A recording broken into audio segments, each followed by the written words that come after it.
Вот Эки өлкө тең согушуп жатышат. Согушту токтоткула. Эл өлүп жатат. Мен түшүнбөй жатам. Эл өлүп жатат. Апалар ыйлап жатат. Токтоткула. Муну мен силерден суранам. Муну токтотууга Кудайдан күч-кубат сурайм.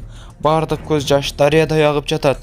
Энелер уулдарынан ажырап, аталар балдарынан айрылышат деп тургундар коркуп ыйлап жаткан видеороликтер социалдык тармактарда тарап жатат. Дүйнө жүзүндөгү эң акыркы жаңылыктарды билип туруу үчүн подписаться деген кызыл жазууну басып, жанындагы коңгуроочону да сөзсүз түрдө басып коюңуздар. Жана ошондой эле видеонун ылдыйындагы бармакчаны да басканды унутпаңыздар. Орусия Украинага толук масштабтуу басып кирүүнү баштады. Бул тууралуу Украинанын тышкы иштер министри Дмитрий Кулеба Твиттердеги баракчасына жазды. Путин жаңы эле Украинага кеңири масштабтуу басып кирүүнү баштады.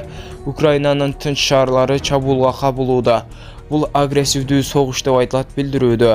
Кулеба Украина өзүн коргоп жеңишке жетерин айтты. Дүйнө Путинди токтото алат жана токтотушу керек. Украина өзүн коргоп жеңет.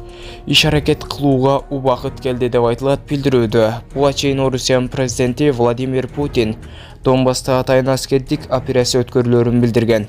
Ошол эле учурда ал Орусиянын пландарында Украинаны оккупациялоо камтылбаганын белгилеген. Украина эли Орусиялык күчтөрүнүн негизсиз чабуулуна кабылды. Бул тууралуу АКШнын президенти Джо Байден билдиргенин РИА Новости басылмасы жазды. Бүгүн түнү бүткүл дүйнөнүн сыйынуусу орус куралдуу күчтөрүнүн негизсиз чабуулуна дуушар болгон Украина эли үчүн болду.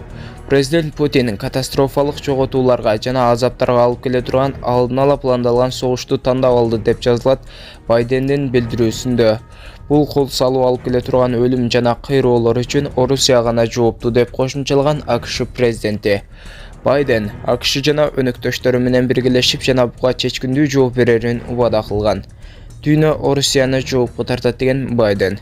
Буга чейин Орусиянын президенти Владимир Путин Донбасста атайын аскердик операция өткөрүлөрүн билдирген.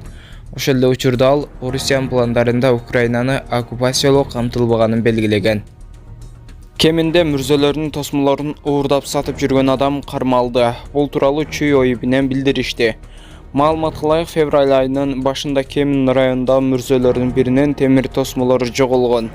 Бул боюнча милиция иликтеп, шектүү катары 37 жаштагы ИА аттуу адам кармалган. Тергөө учурунда ал тосмолорду алып барып, темир алган жерлерге сатып жүргөнүн айткан. Учурда кармалган адам убактылуу кармоочу жайда кармалып турат.